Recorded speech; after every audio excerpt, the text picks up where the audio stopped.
Em cumprimento à Lei de Responsabilidade Fiscal, a Secretaria Municipal da Fazenda prestou contas sobre as receitas e despesas relativas ao primeiro quadrimestre de 2022.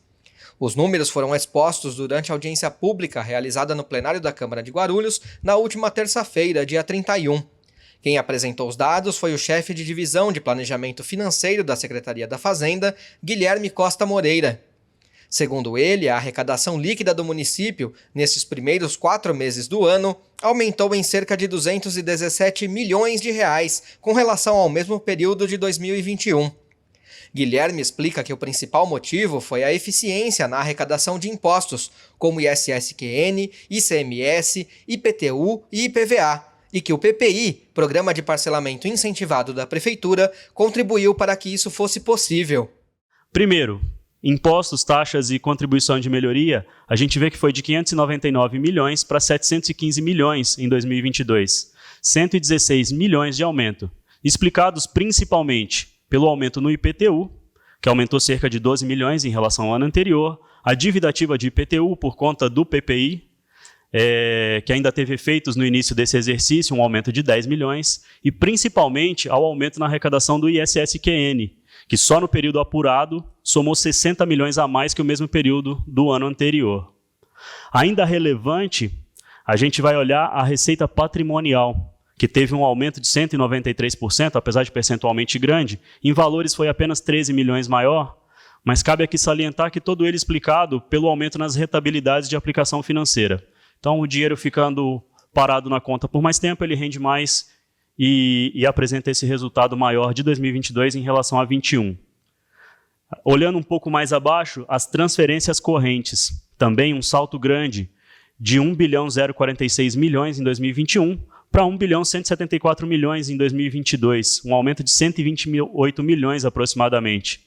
Aqui nas transferências correntes, a gente vai ter o ICMS, que superou em 70 milhões o ICMS arrecadado no mesmo período do ano anterior, e principalmente também o IPVA, que superou em 13 milhões o IPVA do mesmo período do ano anterior. Com relação às despesas, Guilherme mostrou preocupação com os gastos com encargos e pessoal. Apesar de o valor estar dentro do previsto em lei, ainda não foram contabilizados os 2% de aumento dados pelo Executivo ao funcionalismo público a partir do mês de maio. A gente chega numa despesa líquida com pessoal de 2,190 bi.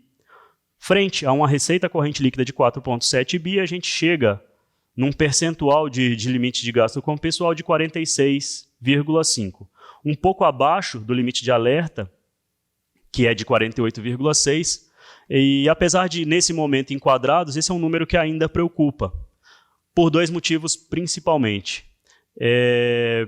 Primeiro deles, porque esse número está lastreado muito mais num aumento da receita do que numa redução de gasto com o pessoal. O gasto com o pessoal, na verdade, ele chegou a crescer de 1,7 bi para 1,795, mas o que faz esse índice reduzir do anterior é o aumento da receita corrente líquida de 4,4 bi para 4,7. Outro ponto que deixa a gente ainda receoso quanto a esse índice é que esse valor foi calculado até o dia 30 de abril, ou seja, ainda não contabiliza o reajuste dado aos funcionários de 2%. Com tudo isso, gera preocupação esse número de 46,5 ainda próximo do limite de 48,6. No entanto, o chefe de divisão foi otimista com relação à dívida do município. Segundo ele, os débitos caíram consideravelmente.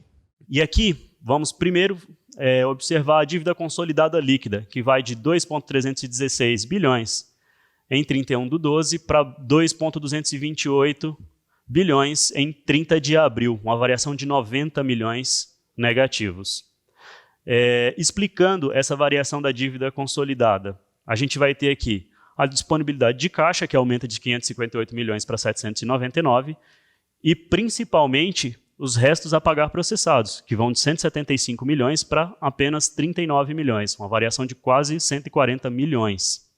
É interessante perceber aqui que esse valor de restos a pagar processado, que agora atinge 39,5 milhões, em 2016 chegou a ser de 446 milhões.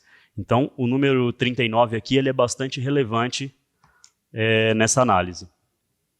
O que a gente percebe, então, é uma variação da dívida consolidada líquida de 1,9 bi para 1,468 bi, 24% negativo. Isso gera para a gente um resultado nominal de 465 milhões negativos, ou seja, uma redução da dívida fiscal líquida da ordem de 465 milhões.